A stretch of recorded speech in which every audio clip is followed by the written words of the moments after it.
De casa y nos vamos a saludar mientras entonamos este canto. Yo te amo con el amor del Señor. Yo te amo con el amor del Señor.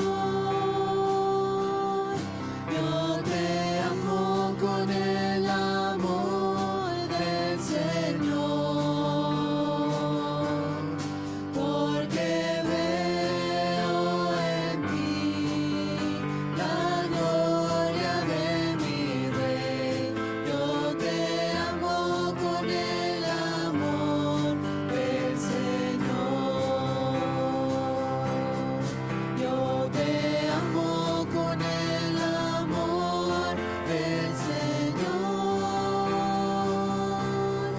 Yo te amo con el amor del Señor.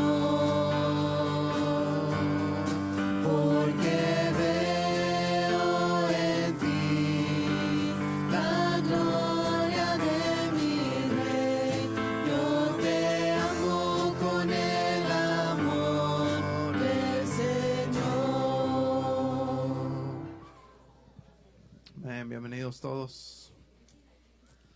También este canto de cumpleaños. ¿Hay alguien que haya cumplido años en esta semana? ¿Qué pasó? Oh, he doesn't want to raise his hand. Anthony, muchas felicidades. ¿Alguien más? No, que vamos a entonar este canto. Cumpleaños feliz. Cumpleaños feliz. Cumpleaños feliz. Seas nacido dos veces, doblemente feliz, pues por ti Él murió, pues por ti Él murió, para darte la vida, su sangre vertió. Felicidades, Anthony. Vamos a dar comienzo con este primer canto. Cristo cambió mi vida, la convirtió en amor. Si se pueden poner de pie, por favor. Y mientras entonamos este canto, si los hermanos de la ofrenda pueden pasar.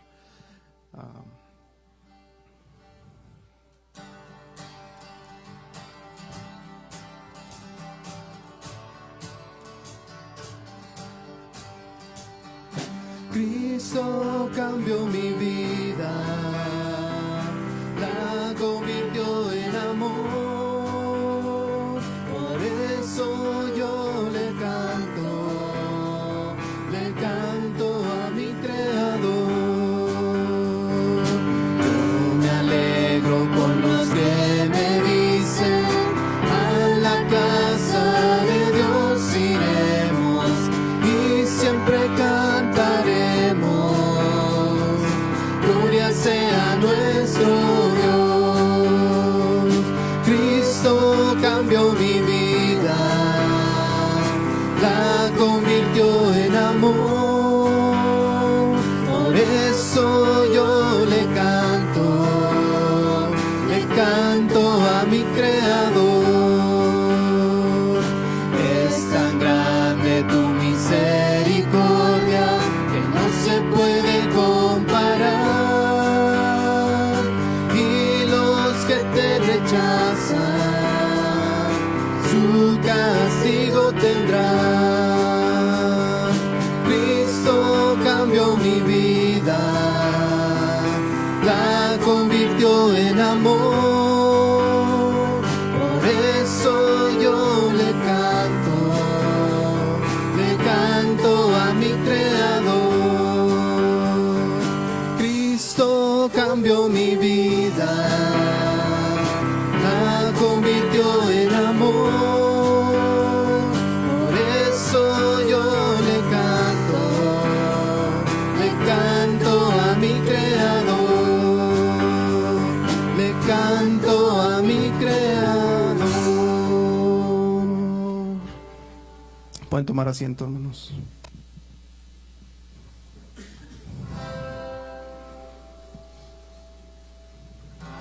Seguimos con este canto. Oh, ven, ven y deleítate en el Señor.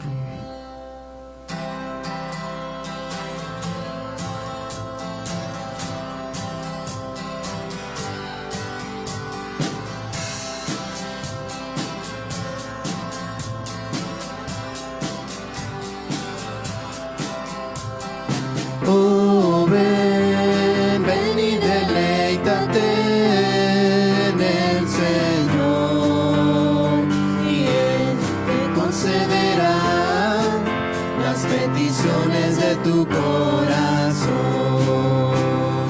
Oh, ven, ven y deleítate en el Señor, y Él te concederá peticiones de tu corazón. Confía solo en Él y Él te dará. Espera solo en Él y Él hará.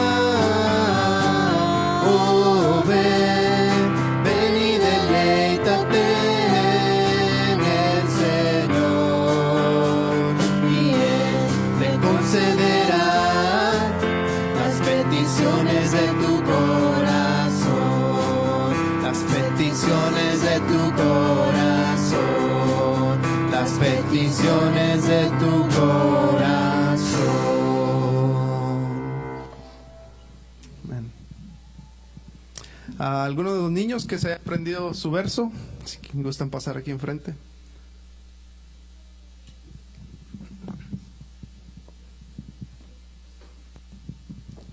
Dejad a los niños venir a mí y no se los impidáis, de los tales es el reino de Dios. Marcos 10:14.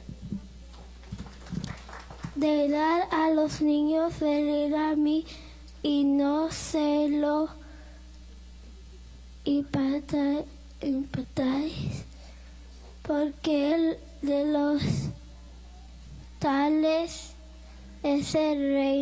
el reino de Dios.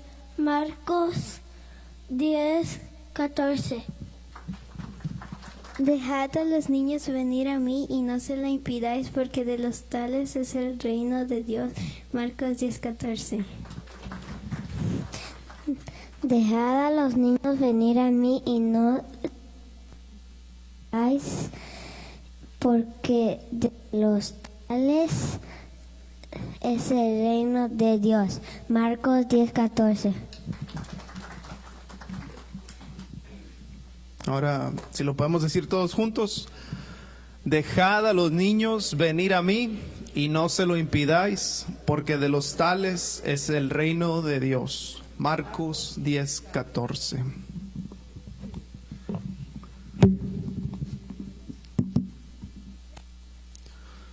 Vamos a seguir con este siguiente canto. Tenemos unos cuantos domingos que no lo hemos hecho, pero es conocido. Vine a adorarte.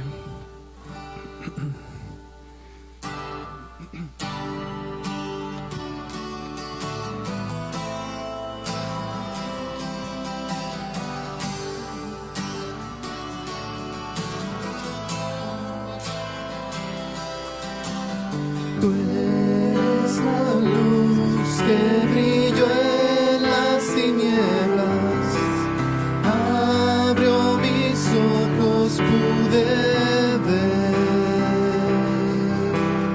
Mi corazón adora tu hermosura, esperanza de vida eres tú.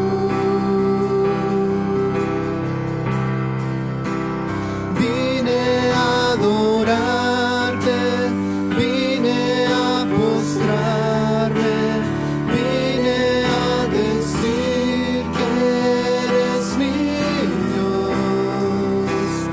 Solo tú eres grande, solo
ver mi maldad sobre esa cruz. Nunca sabré cuánto costó ver mi maldad sobre esa cruz. Vine a adorarte, vine a postrarme, vine a decir que eres mi Dios. Solo tú eres grande, solo tú eres digno, eres asombroso para mí.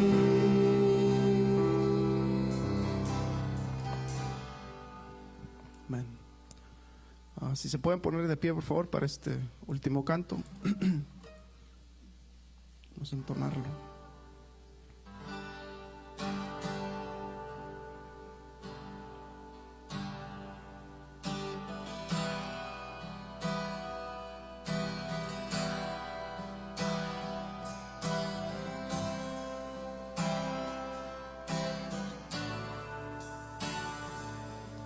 El esplendor de un rey, vestido en majestad,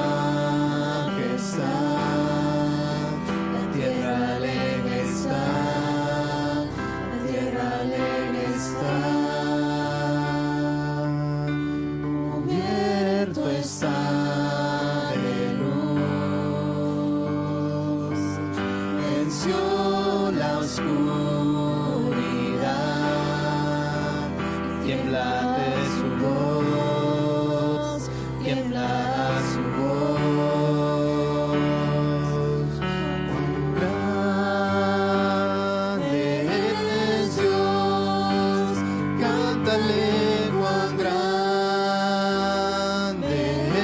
es Dios, y todos lo verán. Cuán grande es Dios.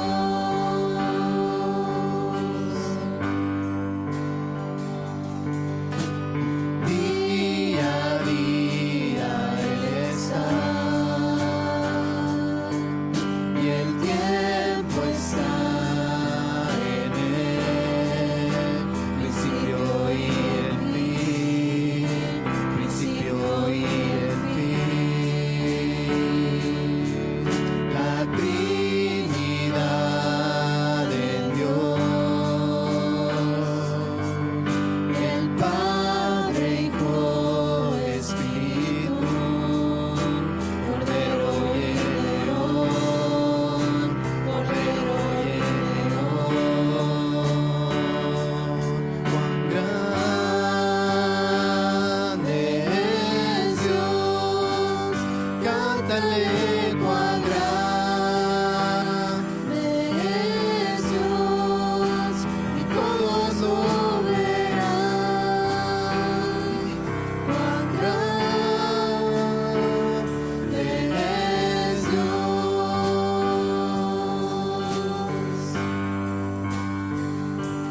Nombre sobre todo es,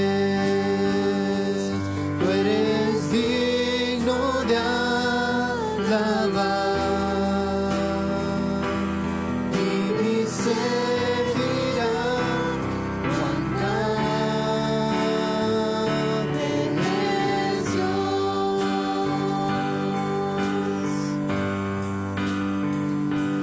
Nombre sobre todo es, digno de alabar, y mi ser dirá cuán grande es Dios.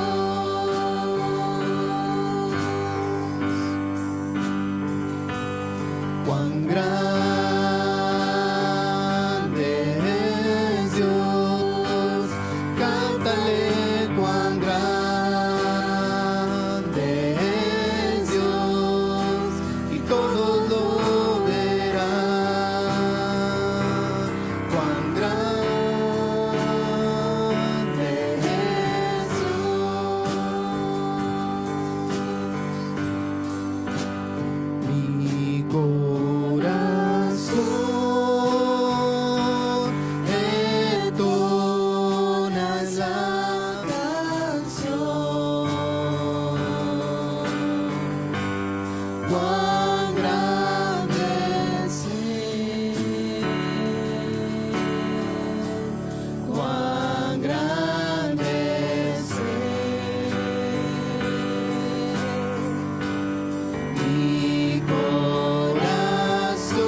Pueden tomar asiento, hermanos. Continúa con esta siguiente reunión nuestro hermano Raimundo Guerra.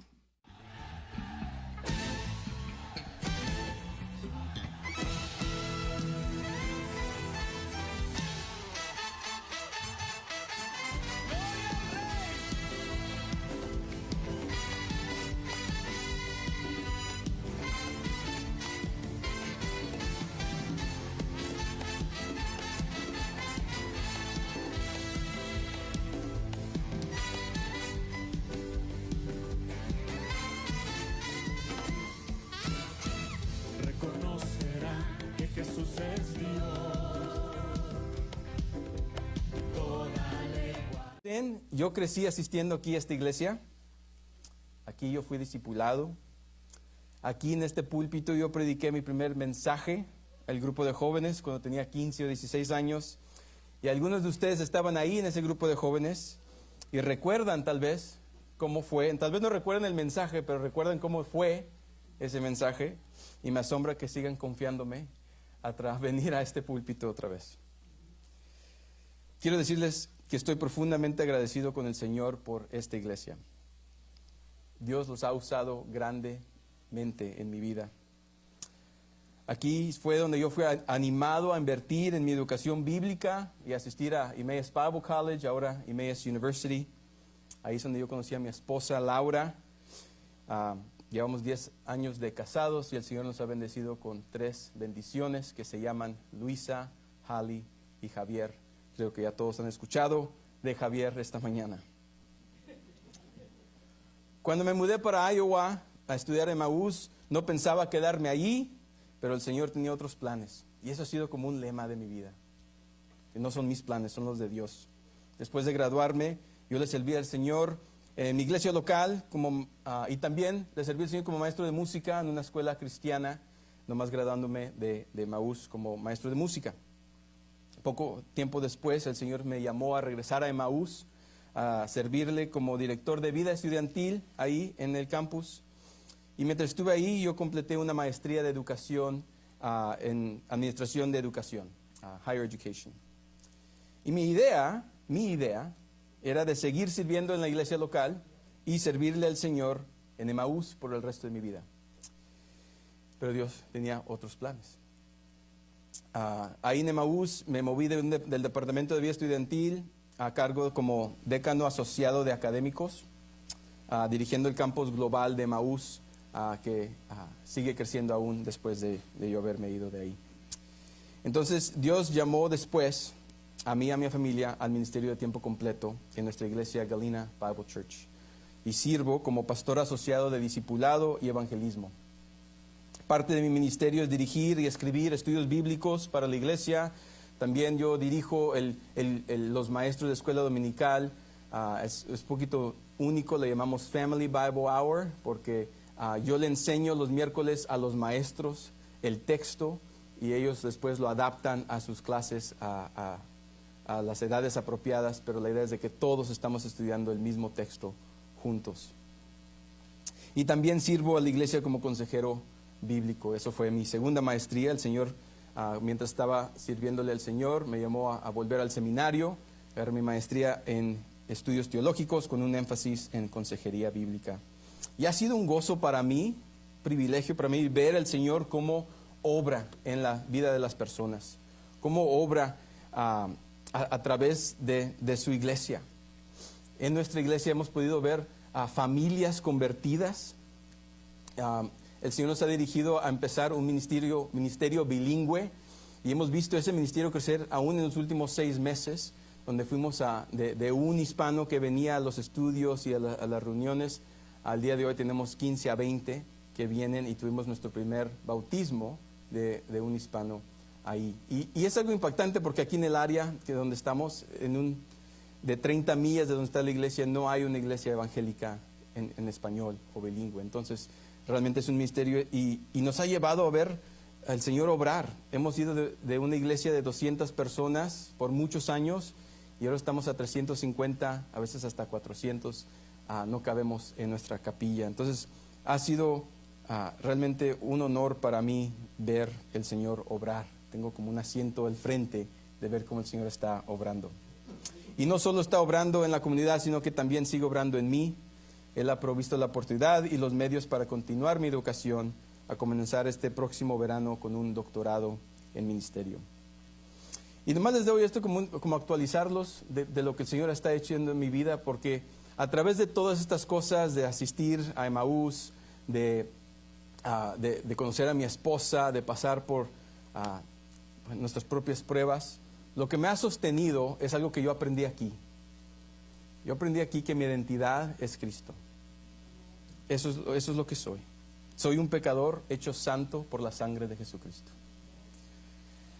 Entonces, en esa verdad descanso, y en esa verdad descansamos todos. Amén. Bueno, antes de comenzar nuestro texto, oren conmigo para comenzar.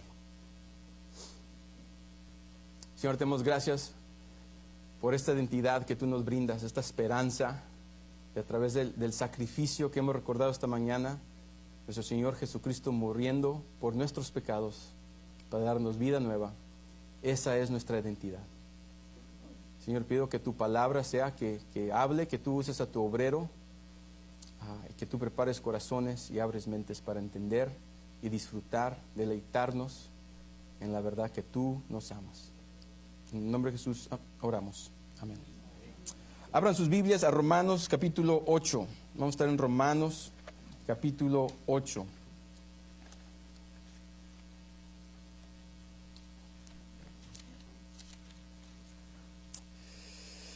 Romanos capítulo 8 es considerado por muchos como uno de los capítulos más importantes de toda la Biblia.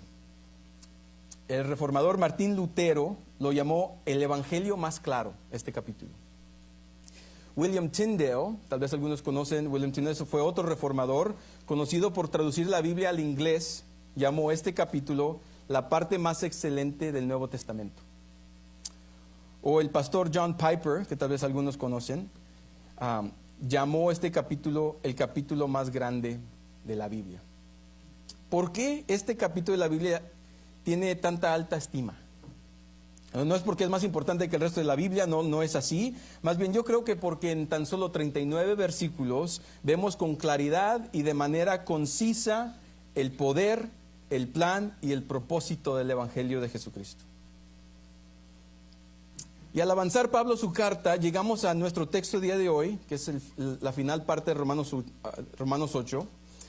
Y creo que lo que él está haciendo es que nos está conduciendo al clímax, al punto culminante de todo lo que ha venido antes de Romanos 8. Y así como una orquesta cuando alcanza su punto alto de su sinfonía, con ese mismo asombro, nosotros deberíamos llegar a este pasaje. Esta mañana vamos a estar viendo Romanos 8, versículo 31 al 39. Así que si no los han abierto, les invito a que abran sus Biblias ahí y lean conmigo este crescendo, esta parte alta de nuestro pasaje. De la palabra de Dios. Dice así, Romanos 8, del 31 al 39. Entonces, ¿qué diremos a esto?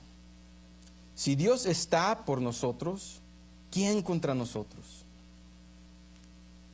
El que no negó ni a su propio Hijo, sino que lo entregó por todos nosotros, ¿cómo no nos dará también, junto con Él, todas las cosas? ¿Quién acusará a los escogidos de Dios? Dios es el que justifica. ¿Quién es el que condena? ¿Cristo Jesús es el que murió? Sí, más aún, el que resucitó, el que además está a la diestra de Dios, el que también intercede por nosotros. ¿Quién nos separará del amor de Cristo? ¿Tribulación o angustia o persecución o hambre o desnudez o peligro o espada? Tal como está escrito, por causa tuya somos puestos a la muerte todo el día. Somos considerados como ovejas para el matadero. Pero en todas estas cosas somos más que vencedores por medio de aquel que nos amó. Porque estoy convencido de que ni la muerte ni la vida, ni ángeles, ni principados, ni lo presente, ni lo porvenir, ni los poderes, ni lo alto, ni lo profundo, ni ninguna otra cosa creada nos podrá separar del amor de Dios que es en Cristo Jesús nuestro. En nuestro texto, Pablo, cuando dice, ¿qué diremos a esto? Comienza así, ¿no? Está resumiendo realmente Romanos 1 al 8. Y entonces está resumiendo todo lo que es el Evangelio. De eso se trata Romanos el libro de Romanos, se trata del Evangelio de Jesucristo. Así que contemplemos estos versículos esta mañana y que al contemplarlos produzca en nosotros un profundo sentido de asombro y de maravilla esta mañana. Podríamos resumir estos versículos de 31 al 39 de la siguiente manera: porque el amor de Dios es irrevocable, es decir, no cambia, vivimos con valentía en Cristo. ¿Creemos eso? ¿Lo vivimos? ¿Tenemos la misma certeza que Pablo tenía de que Dios nos ama, de que Él está a nuestro favor? ¿Cómo serían nuestras vidas si creyéramos que el amor de Dios es irrevocable, que es para siempre? ¿Podemos estar seguros de que Dios nos ama? Escuchen, yo no estoy aquí de pie como alguien que no vive en este mundo caído. Sé lo que es atravesar etapas de la vida en las que uno no sabe, de lo que uno sabe en su mente y lo que está experimentando en la vida diaria no parece estar alineadas. ¿Sí me explico? En distintos momentos en mi vida ha sonado un susurro en mi mente y dice así: Dios en realidad no te ama. No solo he escuchado esas palabras, pero he tenido la tentación de creerlas. Tal vez ustedes se pueden identificar con eso. En momentos de desesperación, cuando abunda el dolor y la tristeza, miro mis circunstancias y soy tentado a creer esas palabras: Dios realmente no te ama. En momentos de lucha con pecado, cuando el pecado parece haberse apoderado de tu vida y no ves esperanza de cambio, y en lugar de cambio sientes que estás atrapado en lo que parece ser un ciclo que no termina, tal vez en esos momentos eres tentado de decir, de creer las palabras: Dios en realidad no te ama. ¿Cómo te puede amar? Mira cómo eres. Tal vez has estado orando la misma oración por años y lo único que recibes del Señor es silencio. Te sientes distante de Dios y eres tentado de creer esas palabras: Dios realmente no te ama.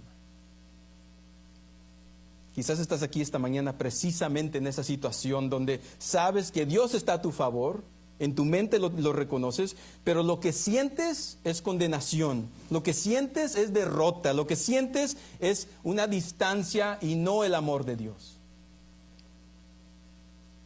Ese tipo de desaliento no debería de sorprendernos, hermanos, porque sabemos que existe un enemigo espiritual que se llama Satanás, y él es llamado el acusador de los hermanos en Apocalipsis 12. Donde se le describe que él acusa a los creyentes día y noche delante de Dios. Tenemos un enemigo que quiere que creamos esas palabras: Dios realmente no te ama.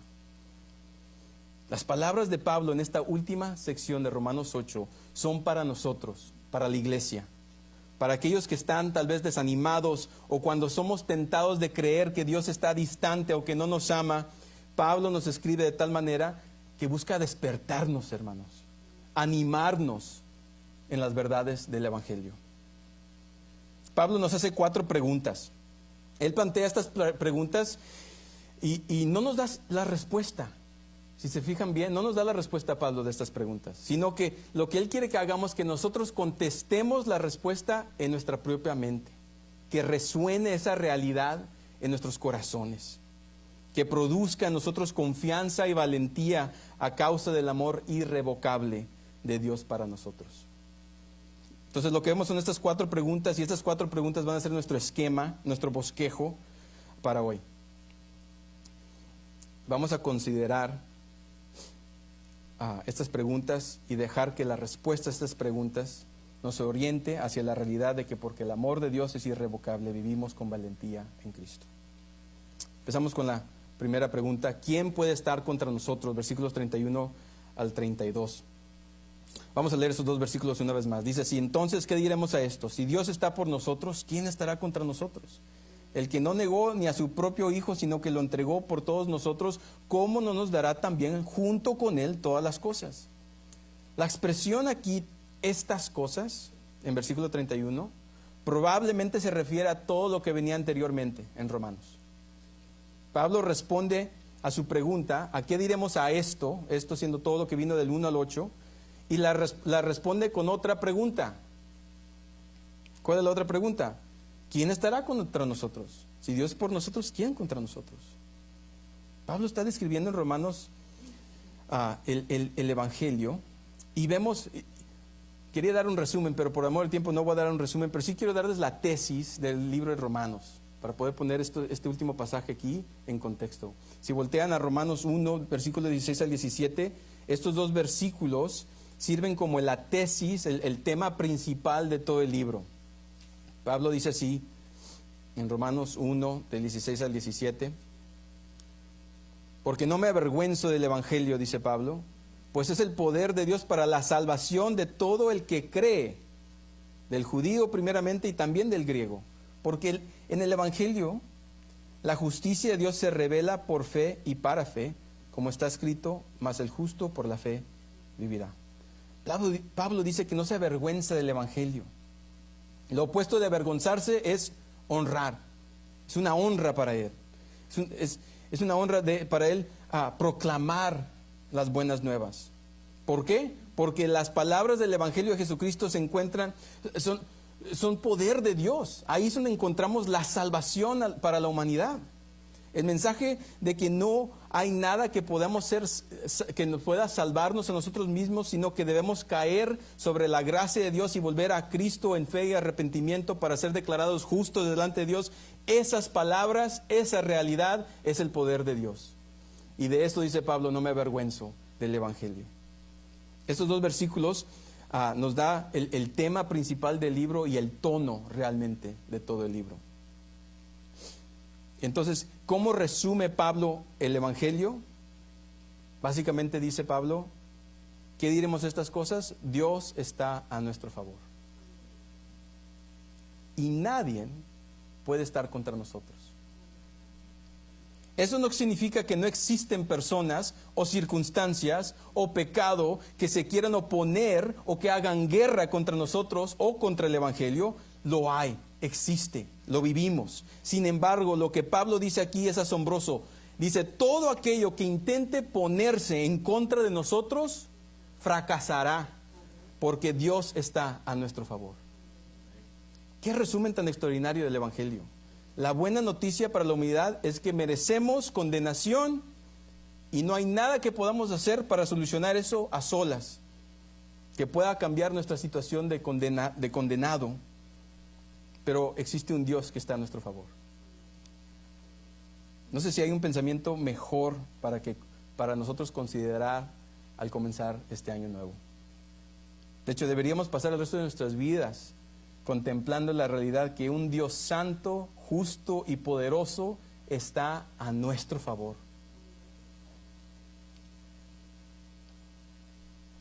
Pero ¿cómo saben los creyentes que Dios está a su favor? Sé que la palabra nos dice, pero ¿cómo podemos saberlo? Lo sabemos porque Dios no escatimó ni a su propio Hijo, sino que lo entregó a la muerte por nosotros. Observa cómo Pablo habla del sacrificio de Jesús, ¿verdad? Y lo razona de una manera interesante. Lo razona de lo mayor a lo menor, ¿sí? Dice, como Dios no escatimó a su propio Hijo, sino que lo entregó por ti y por mí, eso es lo mayor, ¿cómo no también nos dará todas las cosas? Eso es lo menor. Lo pensamos así, yo y mi familia somos 5, tenemos que ser estratégicos cuando queremos salir a comer. Por ejemplo, hay algunos restaurantes que antes de cierta hora del día se ofrece un descuento, le llaman como cena temprana, early dine. Entonces nosotros tratamos de aprovechar esas oportunidades cuando podemos y planeamos ciertos días para que sean nuestros días de salir a comer y vamos a la cena temprana. Pero llegar de la casa a la mesa del restaurante con 3 niños de 5 para abajo no es simple, es difícil. A algunos de ustedes tal vez se les ha olvidado lo difícil que es y si quieren un recordatorio me avisan y nosotros los llevamos mientras estamos aquí. Ha habido ocasiones en que llegamos tarde a la hora y perdemos el descuento. Pero a ese punto hemos completado el obstáculo más grande de llegar a la mesa, que ya no me importa si pago más, ¿verdad? Ya llegamos, o sea, ya eso es poquito, porque lo mayor fue nomás llegar ahí. ¿Qué importa pagar un poquito más, verdad?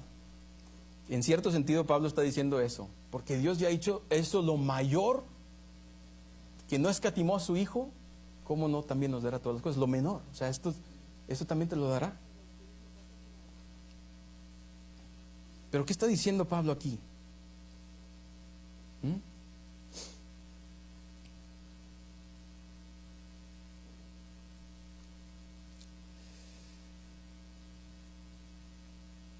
¿A qué se refiere cuando dice que Dios nos dará todas las cosas al final del versículo 32? Es importante ver ese versículo dentro del contexto cristocéntrico de la carta de Romanos. Aquí entendemos la frase todas las cosas refiriéndose a nuestra santificación. ¿Sí? En el contexto de Romanos no es que Dios nos da riquezas o nos da salud perfecta o el trabajo que queremos, como suelen decir algunos predicadores que predican un evangelio de prosperidad. No, más bien entendemos que Dios ha provisto todo lo necesario para ser justificados por fe al mandar a Jesucristo a morir a la cruz por nosotros y ser santificados, crecer en santidad. A eso se refiere que nos da todas las cosas. Si ha hecho para ser justificados, ha dado a su Hijo Jesucristo, ¿cómo no también nos dará todas las cosas para crecer como Cristo? Para ser santificado. Hermanos, si tú te sientes el día de hoy que no puedes cambiar, que así te hizo Dios y así seré hasta la muerte, si Dios no escatimó a su propio Hijo, ¿cómo no te dará también a ti todas las cosas para que crezcas en santidad? El Dios a quien adoramos es un Dios generoso, hermanos, que ha provisto para nuestras necesidades más profundas y también para las necesidades que surgen en nuestra búsqueda de Él en esta vida. Entonces la respuesta que debe resonar en nuestra mente cuando Pablo pregunta ¿quién puede estar contra nosotros? La respuesta es nadie, porque Dios está a nuestro favor. Y esa es la misma respuesta a la siguiente pregunta: ¿quién acusará a los escogidos de Dios? Vean conmigo versículo 33. ¿Quién acusará a los escogidos de Dios? Dios es el que justifica. Ahora Pablo cambia a un lenguaje judicial. Fíjese que no solo son términos propios en una corte, sino que también expresa algo futuro, ¿verdad? ¿Quién acusará? Es algo futuro. En el griego se ve más claro como esa palabra acusará está en el tenso futuro. Así que debemos de entender esa pregunta referente a un juicio final, ¿sí? En el futuro. Póngase a pensar un momento, ¿quién se presentará a acusarte en aquel día cuando te presentes delante de Dios?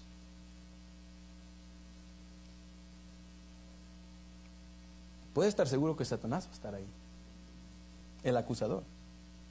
Y él va a buscar presentar cargos en tu contra. Va a ser un argumento para convencer a Dios de que tú no mereces ser parte del pueblo y reino de Dios. Y puedo asegurarte que si Satanás estuviese ahí y presentaría su caso, hasta a ti te convence de por qué no deberías ser parte del reino de Dios. Aún si eso no te convence, lo que más nos puede convencer es nuestros propios pecados que vengan a testificar por qué no merecemos ser parte del reino de Dios.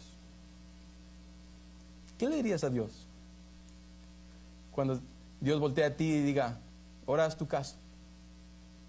¿Qué le dirías? Sería difícil saber qué decirle delante de Dios.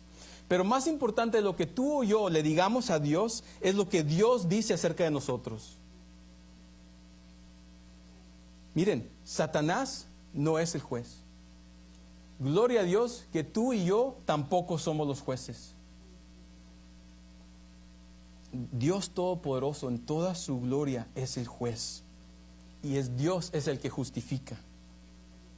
Iglesia, podemos saber en aquel día que somos amados por el juez santo, porque Él nos va a declarar no culpables. Ya no hay condenación, dice Romanos 1, para aquellos que estén en Cristo Jesús.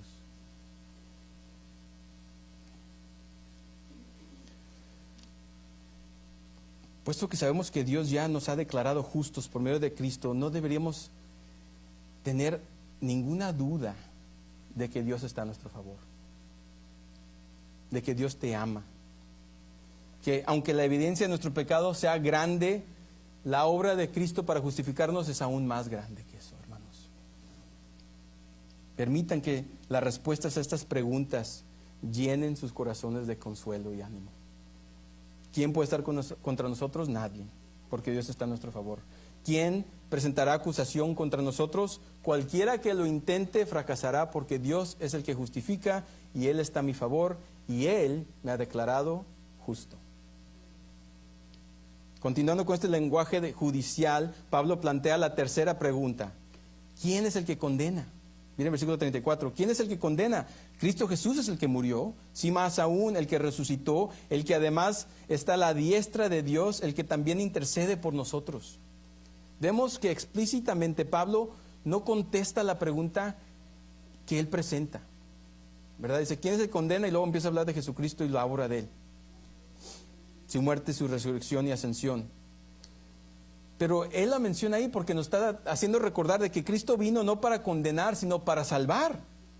Es lo que él dijo en Juan 12:47, donde dice, si alguno oye mis palabras y no las guarda, yo no lo juzgo, porque no vine a juzgar al mundo esa vez, sino a salvar al mundo.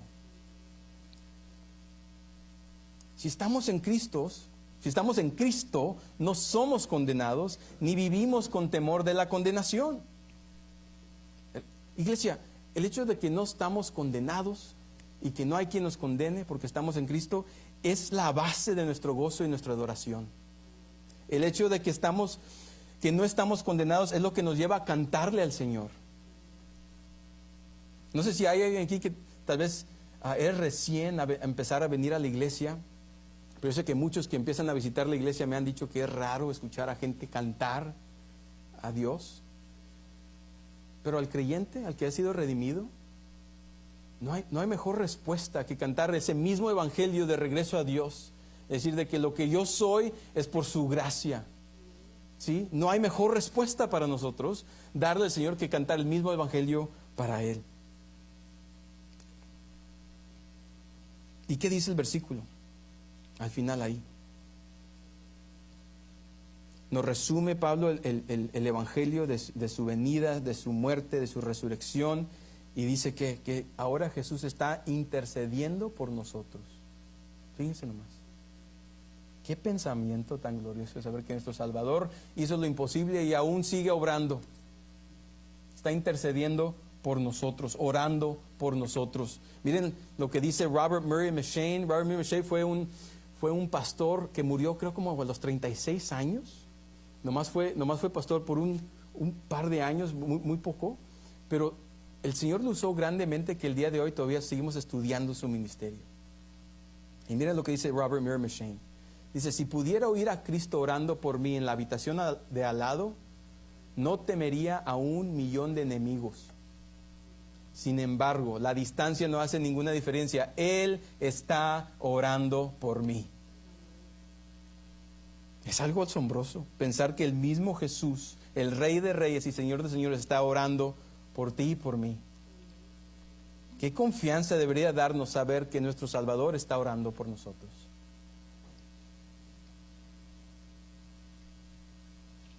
Aún más asombroso de pensar de lo que debería ser nosotros es lo que el hecho de que Él está intercediendo por nosotros dice sobre el compromiso que Él tiene con nosotros.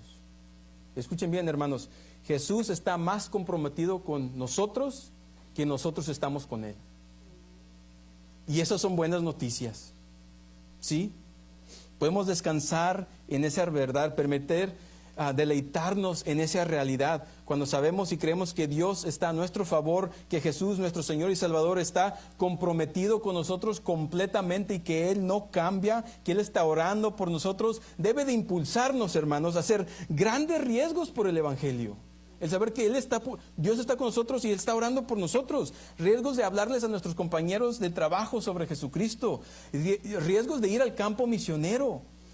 Riesgos de apoyar la obra de otros hermanos por fe que están haciendo la misma obra. Nuestra confianza para tomar estos riesgos no está en nosotros mismos, sino en Cristo Jesús, que intercede por nosotros, nuestro Dios que está a nuestro favor. Cuando seas tentado de creer que Dios en realidad no te ama, hermano y hermana, considera a Cristo en la cruz, que puso a fin a todo tu pecado. Que el veredicto de Dios es definitivo, que Él pagó por nuestros pecados y fue completo y suficiente, no hay más. Y eso debería darnos confianza, darnos nuestra identidad en Cristo y darnos valentía de servirle a Él el resto de nuestras vidas. ¿Quién es el que condena? Nadie, porque nuestra confianza está en el veredicto de Dios y Él dice que no hay condenación para los que están en Cristo Jesús. Esto nos conduce a nuestra última pregunta: ¿quién nos separará del amor de Dios? Esta es la única pregunta que Pablo responde de manera explícita. Vemos la respuesta en el versículo 39. En ese último versículo de nuestro pasaje dice: nada podrá separarnos del amor de Dios que es en Cristo Jesús nuestro Señor. Noten también cómo Pablo dedica el doble de tiempo a esta pregunta sobre el amor de Dios. Así que yo creo que tiene sentido tomar el doble de tiempo en este sermón, a estos versículos. No se crean. Creo que el Pablo está tratando de presionar en nuestros corazones al tomar doble de tiempo en este pasaje de cómo no nos separamos, no nos podemos separar del amor de Cristo. Y lo que está haciendo, está presionando ese amor irrevocable de Dios hacia nosotros. Creo que Pablo quiere que sintamos de alguna forma el amor de Dios. Porque es importante no solamente saber que somos amados, sino vivirlo, experimentarlo. Y Pablo nos ayuda a hacer exactamente eso aquí. Primero, fíjese lo que hace Pablo. Presenta una lista de negaciones. Dice: no nos separará la tribulación, o la angustia, o la persecución, o el hambre, o la desnudez, o el peligro, o la espada, pueden decir las armas, del amor de Dios. Realmente no necesito hacer muchos comentarios sobre esta lista, ¿verdad? Es muy fácil de entender. Pero sí quiero señalar que Pablo tenía experiencia con todas estas cosas. ¿Sí? Él no está hablando de un lugar distante, sino que él lo ha vivido, todas estas cosas que menciona aquí. Es más, él resume en su ministerio en 2 Corintios 11, del 26 al 27 de esta forma. Mira cómo dice Pablo y resume en su ministerio. Dice: con frecuencia en viajes, dice Pablo, en peligros de ríos, peligros de salteadores, peligros de mis compatriotas, peligros de los gentiles, peligros en la ciudad, peligros en el desierto, peligros en el mar, peligros en falsos hermanos, en trabajos y fatigas, en muchas noches de desvelo, en hambre y sed, y con frecuencia sin comida, en frío y desnudez. ¿Quién quiere andar con Pablo? ¿Verdad? Más adelante, en el capítulo 12, versículo 10, dice así: por eso me complazco en las debilidades, en insultos, en privaciones, en persecuciones y en angustias por amor a Cristo, porque cuando soy débil, entonces soy fuerte. Pablo no nos está hablando de una posición aquí hipotética o distante. Él ha vivido estas dificultades y las ha experimentado en su propia carne. Y a través de sus cartas, no nomás en Romanos, nos demuestra que no hay nada que pueda impedirle al creyente disfrutar el amor de Cristo, porque Él lo ha vivido.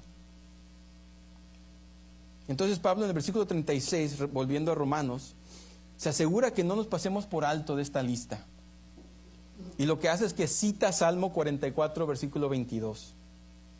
Es un salmo donde vemos aquí el pueblo de Dios clamarle a Dios porque están sufriendo.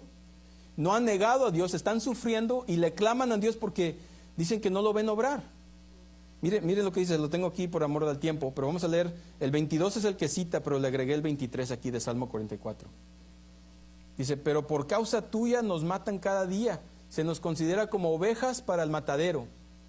Y mire lo que dice el pueblo de Dios: despierta, ¿Por qué duermes, Señor? Levántate, no nos rechaces para siempre.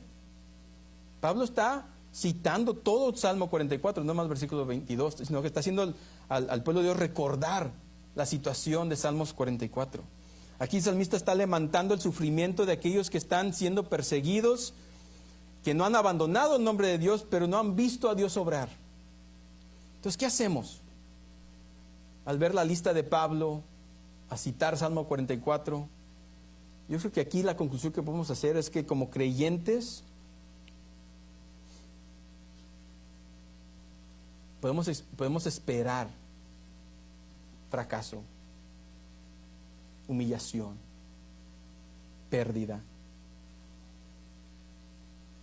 y derrota, y a experimentar esas cosas, tal vez seamos tentados a preguntarnos acaso si Dios nos puede amar. Y miren, yo no conozco la situación de todos aquí. Tal vez hay gente aquí ahorita que está realmente sufriendo. Y no quiero minimizar tu dolor ni tu sufrimiento. Son reales.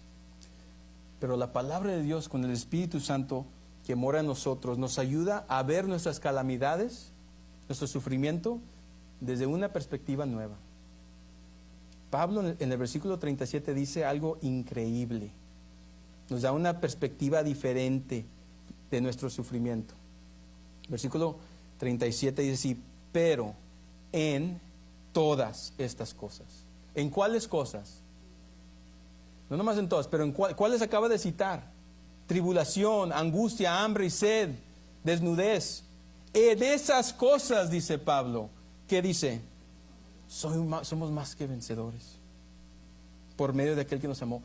Es increíble lo que está diciendo Pablo aquí. ¿Sí? Así lo vemos como modelo Jesucristo. Jesucristo mismo sufrió por nosotros, algo que no podríamos nosotros tomar, y fue triunfante. Así igual nosotros, hermanos, como seguidores de Cristo, vamos a sufrir y seremos triunfantes también en Cristo Jesús. Seremos más que vencedores, como dice Pablo. La vida del Evangelio es un cambio totalmente en nuestra perspectiva. Aquello que Satanás quiere usar para llevarnos a cuestionar si Dios realmente nos ama, Pablo dice: tomen esas circunstancias y díganle a Satanás: en todas estas cosas soy más que vencedor. ¿Qué golpe a Satanás, ¿no? Por medio de aquel que nos amó. El por medio nos indica que debemos atribuir el llegar a ser más que vencedores no a nuestra propia fuerza, sino el amor de Cristo que se nos ha mostrado en la cruz. Nuestra nueva condición de ser redimidos debe impulsarnos, hermanos, al campo de batalla del mundo, a obedecer la gran comisión con confianza, porque nuestro Dios está a nuestro favor y no hay nadie que nos separe de Él y del amor de Cristo. Cuando enfrentemos pruebas, persecución, humillación, sufrimiento o una sensación de derrota, no cuestionamos el amor de Dios, más bien dependemos del Espíritu Santo y confiamos la palabra de Dios y vemos todo esto como un medio de gracia que nos hace y nos lleva a decir: en estas cosas somos más que vencedores por medio de aquel que nos amó. Cuando uno busca en la internet discursos que cambiaron el mundo, hay una lista muy pequeña. Pero en esa lista aparece un discurso de Winston Churchill, que le llaman lucharemos en las playas. Él pronunció a sus paisanos durante la Segunda Guerra Mundial este discurso. Bastante largo, no se los voy a leer todos aquí. El discurso de Churchill estaban en los momentos más oscuros de la guerra, cuando parecía que Inglaterra iba a caer contra los nazis, y estaban a solas, ninguno de los otros países venían a su auxilio, y estaban todos, toda la probabilidad de ganar la guerra estaba en contra de ellos. Una de las frases más conocidas de Churchill dice así. Churchill está hablando a sus paisanos y dice: lucharemos en las playas, lucharemos en los campos de aterrizaje, lucharemos en los campos y en las calles, lucharemos en las colinas, y concluye diciendo: nunca nos rendiremos. Dice Churchill, hablando de la guerra. Y este discurso muchos gente que estudia la historia, ven que este discurso avivó el ánimo de toda una nación para seguir adelante a enfrentar al enemigo con valentía, a pesar de la alta probabilidad de fracaso. Iban sabiendo que iban a ser derrotados, pero estas palabras avivó a todos sus paisanos. ¿Con cuánta mayor confianza, hermanos? Cuando las probabilidades están a nuestro favor, porque Dios está con nosotros, deberíamos de enfrentar las pruebas de nuestra vida. Así que permitan las palabras de Pablo, al terminar este capítulo, que cautiven tu corazón. Porque estoy convencido de que ni la muerte, ni la vida, ni ángeles, ni principados, ni lo presente, ni lo porvenir, ni los poderes, ni lo alto, ni lo profundo, ni ninguna otra cosa creada nos podrá separar del amor de Dios que es en Cristo Jesús, Señor nuestro. Nada, nada, no hay nada, hermanos, que nos puede separar del amor de Dios. Porque el amor de Dios es irrevocable. Vivimos con valentía en Cristo Jesús. Oh, iglesia, cuando seas tentado a creer a causa de tus circunstancias, si acaso Dios realmente te ama, vayan a Romanos 8, 31 al 39. Háblale verdad a tu corazón. Que resuene en tu mente y en tu corazón que no hay nada que te separe del amor de Dios. Gracias, hermanos, por tenernos. Déjenme terminar en oración. Padre Celestial, te damos gracias por tu palabra. Gracias que no hay nada que nos pueda separar del amor de Cristo. Gracias que porque estamos en Cristo, tú nos has declarado justos, que no hay condenación para aquel que está en Cristo Jesús. Señor, al comenzar un año nuevo, que venga lo que venga, sabemos que en ti ni la muerte, ni la vida, ni principados, ni lo presente, ni lo porvenir, no hay nada que nos separe de ti. No sabemos lo que viene, pero esto lo sabemos con certeza. Te damos las gracias en el nombre de Jesús. Amén.